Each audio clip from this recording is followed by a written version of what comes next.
Credit cards can be a very handy tool to use, but be very careful because you can be tempted to overspend and get yourself into financial trouble. So make sure you know the pros and cons before you actually start using them. Hey, in this video, we're going to explore the credit card versus debit card option so you can decide which one is absolutely the best option for you. So let's get started. Number one, when it comes to credit cards, there are certain advantages over debit cards, such as building your credit score, which is good when you're securing a home or an auto loan.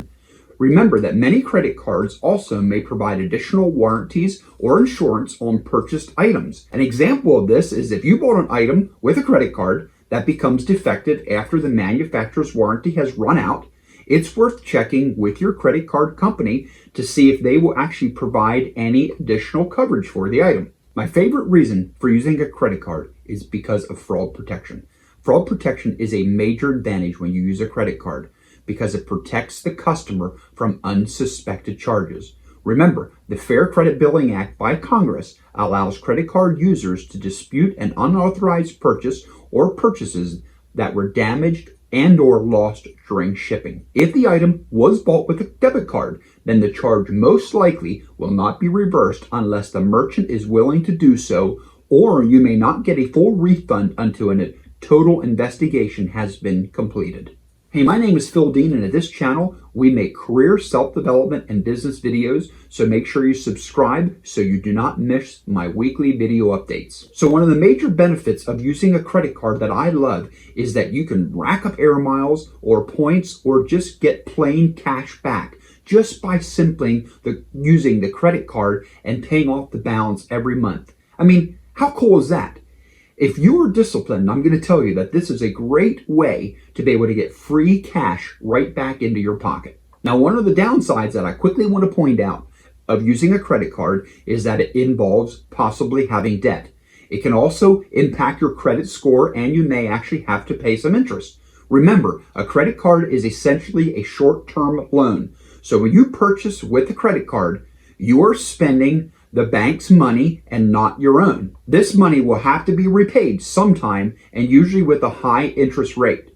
So at the very least, you will be required to make the minimum payment due each month. Now let's take a look at debit cards. Debit cards, on the other hand, is a card that actually makes purchases by deducting money directly from your bank account. Debit cards offer the convenience of a credit card, but you do not need to worry about paying interest on purchases because you are actually spending your very own money. Now let me say there are two types of debit cards. There is a standard debit card that draws money from your own bank account, or there's a prepaid debit card which gives you the option to spend up to the preloaded amount of the card. I have personally found that debit cards are the easiest way to manage your spending. And it's easy to prevent fraud because you are limited to only what is loaded on that card. Now, one of the downsides of using a debit card is you're not going to earn any points or get any miles or get any cash back on purchases. So for me personally, I use debit cards and credit cards. I use a credit card for a lot of my purchases per month, but I make sure that I pay my debt off every month so that I can get the rewards and get the cash back, and I'm not carrying a balance and I'm not paying any interest on the loan. So the bottom line is credit cards and debit cards basically work the very same way. But if you are interested in building credit and getting cash back and getting rewards, and it's important to you, then you're going to have to learn to start using a credit card for your purchases. Now, I would say if you prefer to keep a tighter rein on your finances, then make sure you start out by using a debit card. But no matter which one you choose, debit card or credit card, make sure that there are no monthly fees associated with either one. If this video has been helpful to you, make sure you subscribe to my channel so you do not miss my weekly videos, and make sure you hit the notification bell so you're notified every time I upload a new video. And until next time, cheers. We will see you in the next video.